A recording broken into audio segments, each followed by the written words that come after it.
हरे कृष्णा, दंडवत प्रणाम आप सभी को। तो आज हम श्री ईशोपनिषद का मंत्र 15 पे चर्चा करेंगे और समझने का प्रयास करेंगे। श्री ईशोपनिषद की जय, श्री प्रभुपाद की जय, गुरु महाराज की जय। मंत्र 15। हिरण्यमयेन पात्रेण सत्यस्यापि हितं मुखं तत्त्वं पूषन् पावृणु सत्यधर्माय दृष्टये। अनुवाद तथा तात्पर्य श्री प्रभुपाद जी के द्वारा। श्री प्रभुपाद की जय। अनुवाद। हे भगवान, हे समस्त जीवों के पालक, आपका असली मुखमंडल तो आपके चमचमाते तेज से ढका हुआ है। कृपया करके इस आवरण को हटा लीजिए और अपने शुद्ध भक्त को अपना दर्शन दीजिए। तो इस श्लोक में हम ये प्रार्थना देख रहे हैं कि एक भक्त जो है भगवान से प्रार्थना कर रहे हैं कि अपने मुखमंडल से अपना ब्रह्म तेज, जो चमचमाता तेज है, वो हटा लीजिए ताकि मैं आपका दिव्य दर्शन कर सकूं, आपके श्री कमल मुख का दर्शन कर सकूं। तो भगवान का जो श्री विग्रह है वो करोड़ों करोड़ों सूर्य के समान दैदीप्यमान है ना, ऐसा बताया जाता है। तो हम इस भौतिक चक्षु से, भौतिक आंखों से हम भगवान को देखने में असमर्थ हैं। इसलिए भक्त यहाँ पर प्रार्थना कर रहे हैं कि हे समस्त जीवों के पालक, क्योंकि परमेश्वर भगवान श्री कृष्ण ही इस जगत के पालक हैं, समस्त चराचर जगत के पालक हैं। तो उनका मुखमंडल एक तेज से ढका हुआ है और कृपया इस आवरण को जब आप हटाएंगे और तभी मैं आपका दर्शन कर पाऊँगा। तो तात्पर्य में श्री प्रभुपाद जी बहुत सुंदर समझा रहे हैं कि भगवद गीता में भी अपने साकार स्वरूप के दैदीप्यमान तेज ब्रह्म ज्योति का वर्णन भगवान अपने श्रीमुख से इस प्रकार करते हैं। 14.27 श्लोका में ब्रह्मणो हि प्रतिष्ठा अमृतस्य अवयस्य च शाश्वतस्य च धर्मस्य सुखस्य एकांतिकस्य च। इसका अनुवाद है कि मैं उस निराकार ब्रह्म का आधार हूँ जो अमर, अविनाशी तथा शाश्वत है और जो परम सुख का स्वाभाविक पद है। तो भगवान स्वयं कह रहे हैं कि मैं उस अमर, अविनाशी और शाश्वत उस ब्रह्म का आधार हूँ और वो जो ब्रह्म पद है वो परम सुख का स्वाभाविक पद है। तो भगवान अपने मुख से बता रहे हैं कि वो भी ब्रह्म का भी जो आधार है वो भगवान श्री कृष्ण है। तो हम भागवतम में अनेकों शास्त्रों में भगवान की और विवेचना देखते हैं कि भगवान जो है वो 3 रूपों में अपने आप को दर्शाते हैं और लोगों को उस 3 रूपों में अनुभूति होती है। एक होता है, पहला जो स्तर होता है वो है ब्रह्म, भगवान का ब्रह्म स्वरूप, और उससे ऊपर बढ़कर होता है भगवान का परमात्मा स्वरूप, और सबसे ऊपर जो स्तर होता है वो भगवान का दिव्य स्तर होता है, वो भगवान का भगवान स्वरूप होता है जो परम सत्य के रूप में इन तीनों पहलुओं को हम समझ सकते हैं। तो पहला जो पहलू है, प्रथम स्तर ब्रह्म, वो ऐसा पहलू है जो व्यक्ति अभी आत्म साक्षात्कार में आरंभ किया है जिसने, उसके लिए वो सहजगम्य है। और ब्रह्म जो है भगवान का तेज होता है और उसका आधार भगवान श्री कृष्ण है, मूल भगवान श्री कृष्ण है। और परमात्मा जो द्वितीय स्तर होता है वो उनके द्वारा अनुभव गम्य है, जो आरंभकर्ता से आगे बढ़ गए हैं, है ना, ज्ञानी, जिन्होंने थोड़ा और आगे ज्ञान प्राप्त कर लिया। और भगवान का साक्षात्कार परम सत्य की चरम अनुभूति है, यानी कि सबसे टॉप मोस्ट जो अनुभूति है, भगवान का अनुभव है, वो है भगवान श्री कृष्ण के रूप में, उनका साकार रूप में। तो इसको कई बार उदाहरण से श्री प्रभुपाद जी ऐसे समझाते हैं, जैसे एक गांव के लोग हैं, अगर उन्होंने अभी अपने जीवन में रेलगाड़ी नहीं देखी तो पहली बार रेलगाड़ी देखने जाते हैं तो रेलवे स्टेशन पे जाते हैं।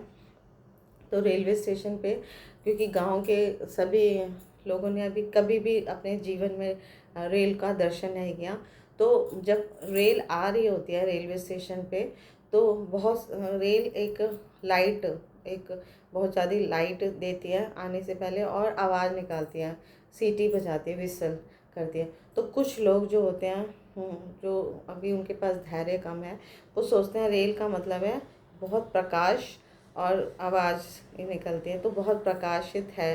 रेल का मतलब है, ट्रेन का परिभाषा वो समझते हैं कि रेल का मतलब है बहुत प्रकाशित कोई वस्तु। और उनमें से उन गांव वालों से कुछ लोग इतना ही देख के चले जाते हैं और कुछ लोग अभी वहाँ पे ठहरे होते हैं। जब रेल थोड़ा और समीप आती है तो बाहरी ढांचा वगैरह देखते हैं रेल का और सोचते हैं कि रेल का मतलब है बहुत लंबी गाड़ी और इसमें बहुत सारे लोग जा सकते हैं या अंदर जा सकते हैं या थोड़ा सा और स्वरूप देखते हैं। तो फिर इतना देख के वो संतुष्ट होकर वापस चले जाते हैं। तो ट्रेन का वो और अधिक व्यापक रूप देखते हैं। लेकिन उनमें से कुछ थोड़े बहुत ही लोग बचते हैं और वो और ज़्यादा अनुभव प्राप्त करने के लिए रेल के अंदर चले जाते हैं।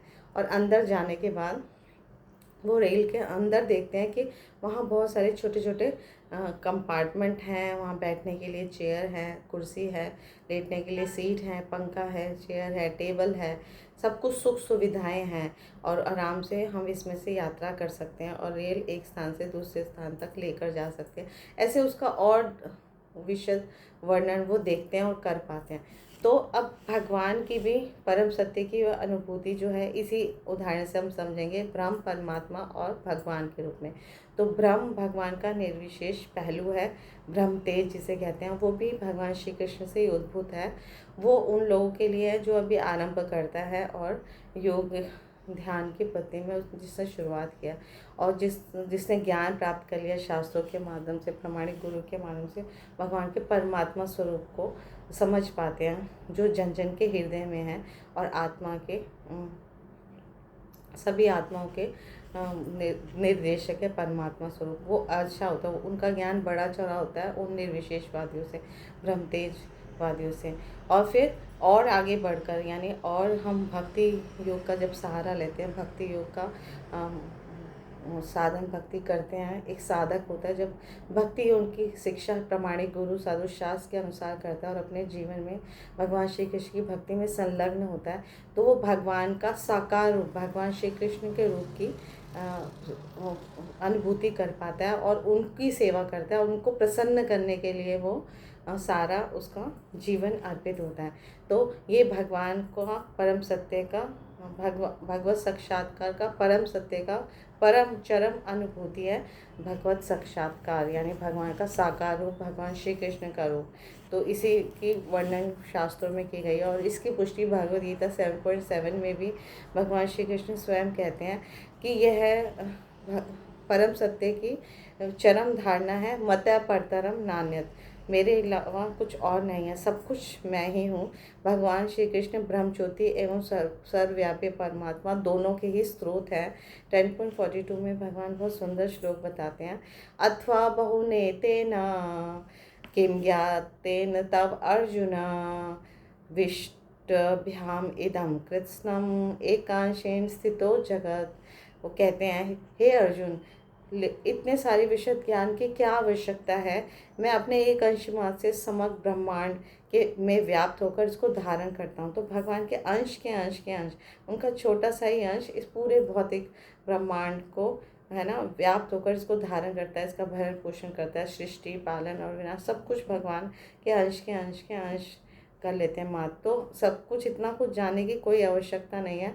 भगवान का एक अंश का भी अगर किसी को ज्ञान होगा या दिव्य अनुभूति हो गई तो उसको सब कुछ समझ आ जाएगा। तो इस तरह से भगवान का एक श्वास सर्वव्यापी परमात्मा स्वरूप में संपूर्ण भौतिक विराट सृष्टि का पालन करता है और साथ ही साथ आध्यात्मिक जगत में जो कुछ भी व्यक्त है उसका भी पालन करता है। भगवान श्री कृष्ण के अंश के अंश है। श्री ईशोपनिषद का ये जो श्रुति मंत्र है इसमें पूषण का मतलब है भगवान चरम पालक हैं। चरम पूषण मतलब भगवान को चरम पालक के रूप में संबोधित किया गया है। तो पूर्ण पुरुषोत्तम भगवान श्री कृष्ण जो है हमेशा सतत आनंद से पूरित रहते हैं। आनंद चिन्मय है ना, आनंद चिन्मय स्रोत हैं। तो आनंदमयो अभ्यासात भगवान श्री कृष्ण हमेशा आनंद करते हैं, आनंद ही मनाते हैं।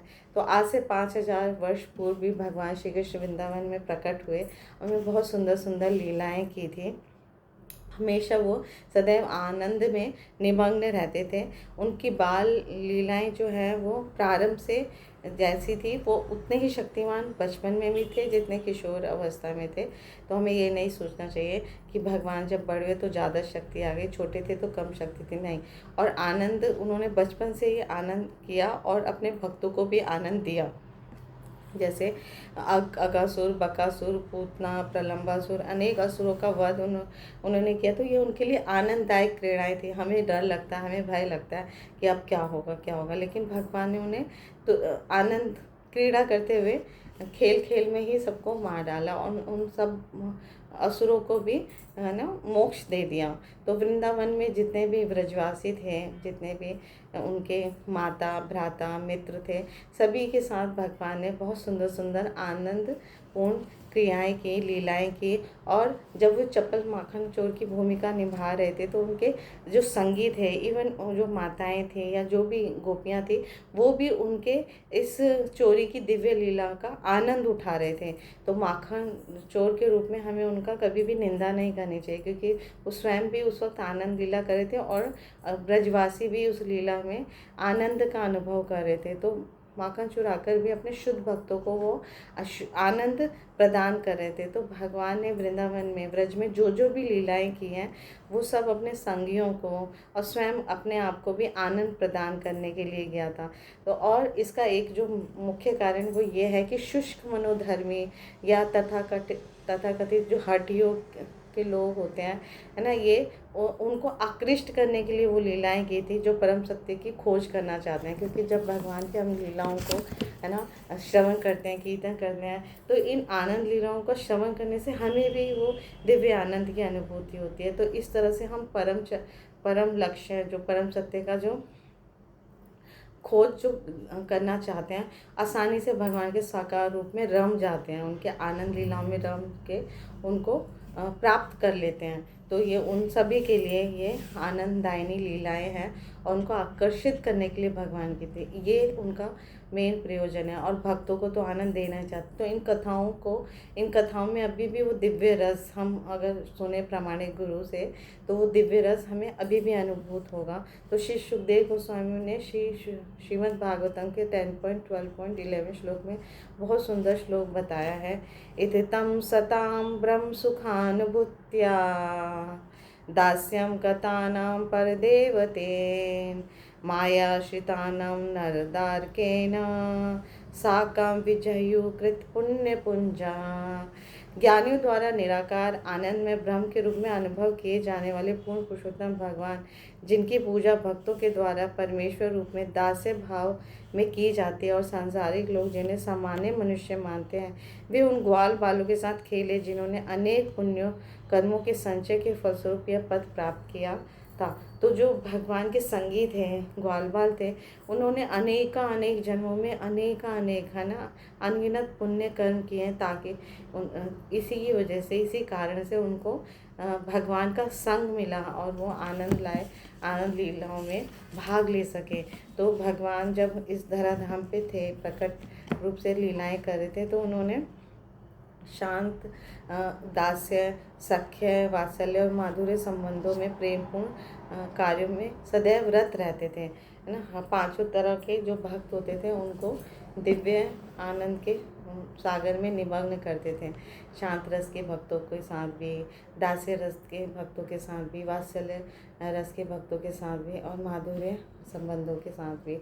तो ये कहा जाता है कि भगवान कभी भी वृंदावन छोड़कर कभी भी नहीं जाते, है ना, हमेशा वृंदावन में रहते हैं। और आज भी भगवान की वो दिव्य लीलाएं निरंतर चल रही हैं। पर भक्त को जब शास्त्र चक्षु से देखते हैं, प्रामाणिक गुरु साधु शास्त्र के अनुसार अपना जीवन यापन करते हैं, भक्ति करते हैं, शुद्ध भक्ति में परिपक्व हो जाते हैं, तो उन्हें वो लीलाएं दिखाई देने लग जाती हैं। तो भगवद गीता में 13.14-18 श्लोक में भी भगवान स्वयं कहते हैं कि भगवान अपने पूर्ण अंश परमात्मा के रूप में सारी भौतिक सृष्टि में व्याप्त रहते हैं। यद्यपि भगवान को व्यक्तिगत रूप से सृष्टि पालन या संहार में किसी प्रकार का सरोकार नहीं रहता। तो इन सब कार्यों से भगवान का कोई सरोकार नहीं रहता। वे अपने अपने अंश परमात्मा द्वारा ये सारे कार्य बहुत सरलता से करते हैं।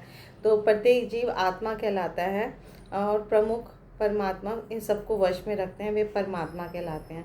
तो परमात्मा स्वरूप में भगवान सबके हृदय में विराजित हैं, और भगवान का जो अंश है परमात्मा विष्णु के रूप में, वो सब ये सृष्टि का पालन करते हैं, सृष्टि करते हैं और संहार भी करते हैं। तो ईश्वर साक्षात्कार की पद्धति एक महान विज्ञान है। तो भौतिकतावादी जो लोग होते हैं, सांख्य योगी, इस भौतिक सृष्टि के 24 जो तत्व होते हैं उसको समझने का प्रयास करते हैं, और उसी के विश्लेषण और चिंतन उतना ही कर सकते हैं, क्योंकि पुरुष, परम पुरुष यानी भगवान के बारे में उनको कोई ज्ञान नहीं होता। और निर्विशेषवादी जो होते हैं, भगवान की ब्रह्म ज्योति के चकाचौंध में ही फंस जाते हैं, उसी में मोहित हो जाते हैं, इसलिए परम सत्य को वो पूरी तरह से नहीं जान पाते, है ना। और यदि कोई सच में भगवान की परम सत्य को पूरी तरह से जानना चाहता है, तो उसे 24 भौतिक तत्व और ब्रह्म ज्योति को भेद कर उसे परे जाना होगा, यानी आध्यात्मिक जगत में का ज्ञान प्राप्त करना होगा। तो श्री ईशोपनिषद हिरण्यमय पात्र या भगवान के दीप्तमान आवरण को हटाने के लिए वो प्रार्थना करते हुए इसी ओर संकेत कर रही है। ये जो श्लोक हमने पढ़ा, आज का श्लोक, इसमें वो भगवान के दीप्यमान प्रकाशित तेज को हटाने का प्रार्थना करें, ताकि ये आवरण अगर नहीं हटा तो मनुष्य भगवान के असली कमल मुख का दर्शन नहीं कर सकता, है ना। तो इस तरह उसे परम सत्य का वास्तविक साक्षात्कार नहीं हो पाएगा जब तक वो भगवान ये अपना आवरण ना हटा लें। तो परमात्मा स्वरूप में भगवान जो है अपने 3 स्वांश विस्तारों या विष्णु तत्वों में से एक है, जिन्हें सामूहिक तौर से पुरुष अवतार कहा जाता है। तो हम पुरुष अवतार की विशद व्याख्या भगवद गीता में भी पढ़ते हैं। तो भगवान का जो अंश के अंश संकर्षण है, पहले चतुर्भुज रूप में भगवान के अंश में वासुदेव, संकर्षण, अनिरुद्ध और प्रद्युम्न। तो जो पहला चतुर्व्यूह है संकर्षण, उसका और विस्तार होता है। तो द्वितीय चतुर्भुज भगवान दोबारा वासुदेव, संकर्षण, प्रद्युम्न, अनिरुद्ध। इस द्वितीय संकर्षण में जो भगवान संकर्षण है उनका विस्तार होता है। पहला जो विस्तार होता है वो कार्णोदक्षाई विष्णु के रूप में परम पुरुष, 3 पुरुष के रूप में भगवान विस्तारित होते हैं। तो प्रथम जो पुरुष हैं वो हैं कार्णोदक्षाई विष्णु। ये वो महाविष्णु हैं जो कार्णोदक सागर में शयन कर रहे हैं, जिनके श्वास प्रतिश्वास से और पूरे श्री विग्रह के रोम रोम से ब्रह्मांड निकलते हैं, और जब प्रश्वास लेते हैं सारे ब्रह्मांड वापस आ जाते हैं। तो अनगिनत असीमित ब्रह्मांड है इस भौतिक जगत में, और हर ब्रह्मांड के अंदर फिर एक और पूरा ब्रह्मांड के अंदर एक और विष्णु है, उन्हें कहा जाता है गर्भोदक्षाई विष्णु। वो ऐसे विष्णु हैं जो गर्भोदक सागर में लेटे हुए हैं शेष शैया पर, और लक्ष्मी जी उनके पास संवाहन कर रही हैं। उनकी नाभि कमल से ब्रह्मा जी, कमल स्फुटित होता है और उस कमल पर ब्रह्मा जी का सृष्टि होती है, और ब्रह्मा जी भगवान से ज्ञान लेकर, भगवान से शक्ति लेकर इस जगत का निर्माण करते हैं, भौतिक जगत का निर्माण करते हैं। तो वो द्वितीय पुरुष अवतार है गर्भोदक्षाय विष्णु। और जब भगवान ब्रह्मा इस भौतिक सृष्टि का सृष्टि करते हैं, भौतिक जगत की सृष्टि करते हैं, तो जितने भी जीव बनाए हैं, जितने भी छोटे जीव, बड़े जीव, हर तरह के जीव, देवी देवता जितने भी जीव हैं, उनके हृदय में जो भगवान परमात्मा स्वरूप में है, उन्हें कहते हैं क्षीरोदक्षाई विष्णु। क्षीरोदक्षाई जो हर एक जीवात्मा के हृदय में परमात्मा स्वरूप में है। तो ये तीसरे प्रकार के परम पुरुष अवतार हैं। तो हम 3 प्रकार के पुरुष अवतार का वर्णन समझते हैं, कार्णोदक्षाई विष्णु, गर्भोदक्षाई विष्णु और क्षीरोदक्षाई विष्णु। तो हम ये समस्त तो ज्ञान योग के अभ्यास से लोग जो है वो निर्विशेष ब्रह्म ज्योति के अनुभूति तक पहुंच सकते हैं, और भगवान का जो श्री कृष्ण का दिव्य शरीर का दीप्यमान तेज है, ये ब्रह्म ज्योति कुछ और नहीं है, भगवान का ही है ना। भगवान के श्री विग्रह की नख से इतना तेज निकलता है, वो ब्रह्म ज्योति का वो तेज है, और भगवान श्री कृष्ण का ही तेज है, जिसकी पुष्टि भगवद गीता में 14.27 में और ब्रह्म संहिता में भी 5.40 में सुंदर श्लोक से मिलती हैं। यस्य प्रभवतो जगदंड कोटिश्वशेश्वसुतादि विभूति भिन्नम तद्ब्रह्म निष्कलम अनंत शेषभूतम गोविंदमादिपुरुषम तमहम भजामि। लाखों करोड़ों ब्रह्मांडों में असंख्य ग्रह हैं, जैसा हमने अभी देखा। इनमें से प्रत्येक ग्रह और विराट संरचना के कारण एक दूसरे से भिन्न है। ये सारे ग्रह ब्रह्म ज्योति के कोने में स्थित हैं। यह ब्रह्म ज्योति उन पूर्ण पुरुषोत्तम भगवान गोविंद की केवल शारीरिक किरणें मात्र हैं, जिनकी मैं पूजा करता हूँ। तो यहाँ भगवान ब्रह्मा जी भी भगवान गोविंद की आराधना कर रहे हैं, जो ब्रह्म ज्योति उनके शारीरिक किरण मात्र, शारीरिक किरण की एक मात्र। तो सोचो ब्रह्म ज्योति इतनी दैदीप्यमान है, तो भगवान का जो शिव विग्रह है वो कितना दैदीप्यमान होगा। तो ऐसे भगवान गोविंद की आराधना जब ब्रह्मा जी करें, तो हमें भी उसी पथ पर चलना चाहिए। ऐसे भगवान गोविंद की हमें पूजा करनी चाहिए, उनको प्रसन्न करने के लिए अपना तन मन धन देना चाहिए। तो ब्रह्म संहिता का यह मंत्र परम सत्य का वास्तविक साक्षात्कार हमें कराता है। तो श्री ईशोपनिषद का भी ये जो मंत्र हमने पढ़ा, इसकी पुष्टि करता है। तो ईशोपनिषद का ये मंत्र भगवान से एक प्रार्थना कर रहे हैं भक्त, वे ब्रह्म ज्योति के तेज को हटाने का, उस आवरण को हटाने की प्रार्थना कर रहे हैं, ताकि उनके सुंदर श्री मुख कमल को भक्त आसानी से दर्शन कर सके। तो इस ब्रह्म ज्योति का वर्णन जो है मुंडक उपनिषद में भी 2.2.10, 11, 12 में निम्नलिखित श्लोकों से दिया गया है। तो हम इस श्लोकों को समझने का प्रयास करेंगे। हिरण्यमये परिकोशे विरजं ब्रह्म निष्कलं तच्छुभ्रं ज्योतिषां ज्योतिस्तद्यस्ता आत्मविदो विदु। न तत्र सूर्यो भाति न चंद्र तारकं नैमा विदुतो भान्ति कुतो अयम् अग्नि। तमेव भान्तम् अनुभाति सर्वं तस्य भासा सर्वम् इदं विभाति। ब्रह्मवेदम् अमृतं पुरस्ताद् ब्रह्म पश्चाद् ब्रह्म दक्षिणस्तश्चोत्तरेण अधश्चोर्ध्वं स प्रसिद्धं ब्रह्मेर्वेदं विश्वम् इदं वरिष्ठम्। इसका अनुवाद इस प्रकार है, हम समझने का प्रयास करेंगे। भौतिक आवरण के उस पार आध्यात्मिक तेज में अनंत ब्रह्म ज्योति है, जो भौतिक कल्म से सर्वथा रहित है। उस तेजस्वी श्वेत प्रकाश को अध्यात्म वेता सब प्रकाशों में सर्वोत्तम प्रकाश के रूप में जानते हैं।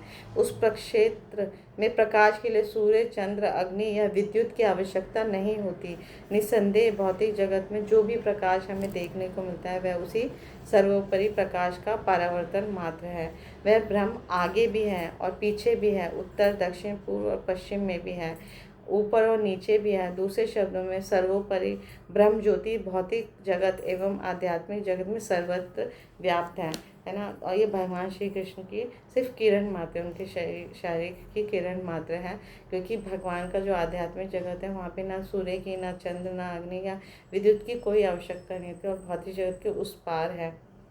तो हमें ऐसे आध्यात्मिक जगत का जो ज्ञान है वो शास्त्रों से मिलता है, और हमें भी आध्यात्मिक जगत में जाने का प्रयास करना चाहिए। और उस जगत में हम सिर्फ और सिर्फ भक्ति के माध्यम से भगवान श्री कृष्ण का सुंदर भक्ति करके ही जा सकते हैं। जब हम इस कलयुग में भगवान के पवित्र नामों का जप करेंगे, हरे कृष्णा कृष्णा कृष्णा हरे हरे, हरे रामा राम राम हरे हरे, भगवान की सेवा में हम लगे रहेंगे और प्रामाणिक गुरु साधु शास्त्र के अनुसार अपना जीवन यापन करेंगे, तो हमें भगवान श्री कृष्ण का सुप्त प्रेम हम जागृत कर पाएंगे, जो इस मनुष्य जीवन का परम लक्ष्य है। तो ये पूर्ण ज्ञान का अर्थ है भगवान श्री कृष्ण की ब्रह्म ज्योति, भगवान श्री कृष्ण को ब्रह्म ज्योति का मूल रूप में जानना। तो ये ज्ञान श्रीमद् भागवतम से भी हमें प्राप्त होता है। श्रील व्यासदेव ने भी श्रीमद् भागवतम में इसका वर्णन किया कि अलग अलग लोगों को अपनी अनुभूति के अनुसार सत्य का, परम सत्य का वर्णन अलग अलग प्रकार से होता है। किसी को ब्रह्म का अनुभूति होती है, किसी को परमात्मा की, किसी को भगवान साकार रूप की अनुभूति होती है।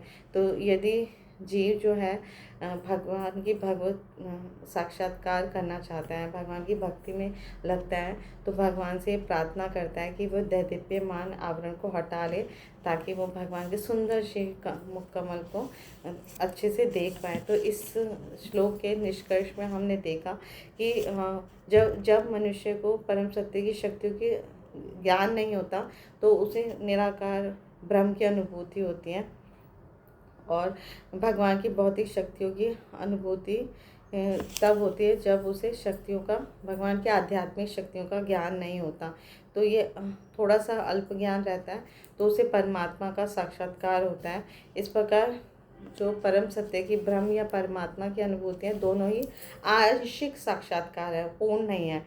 पूर्ण भगवत साक्षात्कार तभी होता है जब भगवान श्री कृष्ण को अपना आराध्य देव मानकर वो उनकी प्रसन्नता के लिए कार्य करते हैं। तो जब भी कोई भक्त हिरण्यमय पात्र को हटाने के पश्चात पूर्ण पुरुषोत्तम भगवान श्री कृष्ण को पूर्ण शक्ति के साथ साक्षात्कार करता है, तो उसे वासुदेव सर्वम इति, है ना, यानी मूल भगवान श्री कृष्ण जो वासुदेव के रूप में जाने जाते हैं और सब कुछ हैं, वे ब्रह्म परमात्मा और भगवान, वे भगवान मूल के समान है, और ब्रह्म और परमात्मा उनकी शाखाएं हैं और उनका आंशिक साक्षात्कार है।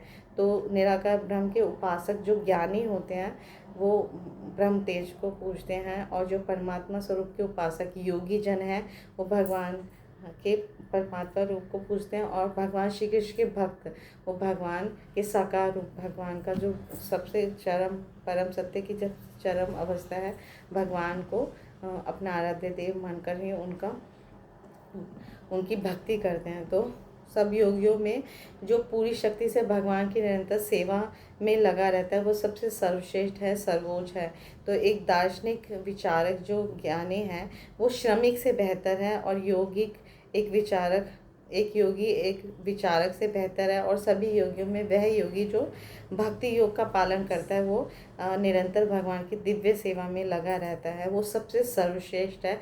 ईशोपनिषद के इस श्लोक में हमें इसी पूर्णता का पथ हमें समझ आता है।